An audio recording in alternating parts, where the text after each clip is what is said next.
ഖദ്ദസല്ലാഹു സിറഹുൽ അസീസ് മഹാനവറുകൾ പണ്ടുകാലത്ത് രാജകവിയായിരുന്നു. അങ്ങനെ ഒരു സമയത്ത് മഹാനവറുകൾക്ക് ഒരു വലിയ തളർവാദം പിടിപെടുകയാണ്. എങ്ങനെ വലിയ തളർവാദം പിടിപെടുകയാണ്. തളർവാദം പിടിപെട്ടിട്ട് മഹാനവറുകൾ ഇങ്ങനെ കിടപ്പിലാവുകയാണ്.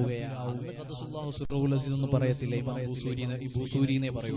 അപ്പോ ഇമാം ബൂസൂരി ഖദ്ദസല്ലാഹു സിറഹുൽ അസീസ് തളർവാദത്തിൽ അകപ്പെട്ടിട്ട് ലോകത്തുള്ള മുഴുവൻ ശാസ്ത്രജ്ഞന്മാരെയും, ലോകത്തുള്ള മുഴുവൻ വൈദ്യന്മാരെയും, ലോകത്തുള്ള മുഴുവൻ ഡോക്ടർമാരെയും വിളിച്ചു കൊണ്ടുവന്നിട്ട് ചികിത്സിച്ചു.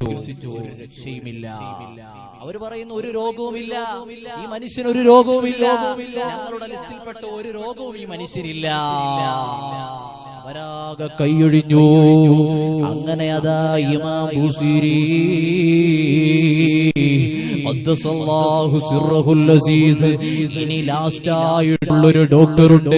എല്ലാ ഡോക്ടറെക്കാൾ വലിയ ഡോക്ടറായ, എല്ലാ വൈദ്യന്മാരെക്കാൾ ഏറ്റവും വലിയ വൈദ്യനായ മഹാനായ മുഹമ്മദ് മുസ്തഫ സല്ലല്ലാഹു അലൈഹി വസല്ലം. മുഹമ്മദ് മുസ്തഫ റസൂലുള്ളാഹി സ്വല്ലല്ലാഹു അലൈഹി വസല്ലം തങ്ങളെ വസീലയാക്കി ഞാനൊരു മദ്ഹ് എഴുതാൻ അങ്ങ് തീരുമാനിച്ചു, നിയ്യത്ത് ചെയ്തു.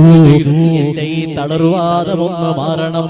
കാരണം ഒരു രാജാവിനെയല്ല പുകഴ്ത്തിപ്പാടേണ്ടത്, ഒരു മന്ത്രിയെയല്ല പുകഴ്ത്തിപ്പാടേണ്ടത്, ഒരു പ്രധാനമന്ത്രിയെയല്ല പുകഴ്ത്തിപ്പാടേണ്ടത്, ഒരു സിനിമാ നടനെയോ നടിയെയോ അല്ല പുകഴ്ത്തിപ്പാകേണ്ടത്. റഹ്മത്തുൽ ലിൽ ആലമീൻ മുഹമ്മദ് മുസ്തഫ സല്ലല്ലാഹു അലൈഹി വസല്ലം.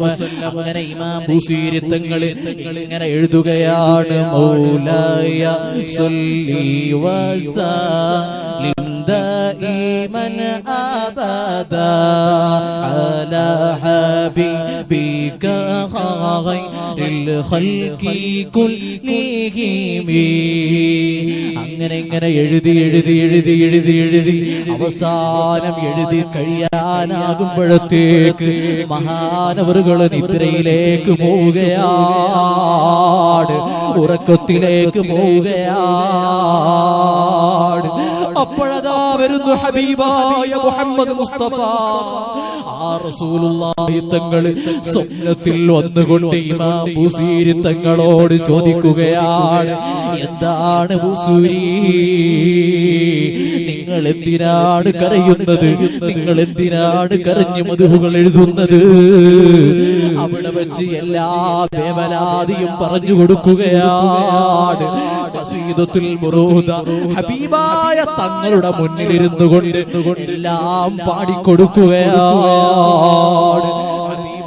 തങ്ങള് വല്ലാതെ സന്തോഷിച്ചു.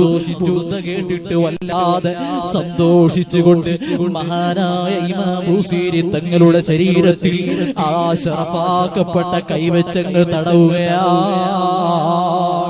പെട്ടെന്ന് ഇമാം ബൂസീരി തങ്ങള് അതാ ഉറക്കത്തിൽ നിന്നങ്ങ് ഞെട്ടി ഉണരുകയാണ്. മഹാനവറുകൾ ഞെട്ടി ഉണർന്നപ്പോ ഞെട്ടി ഉണർന്നു.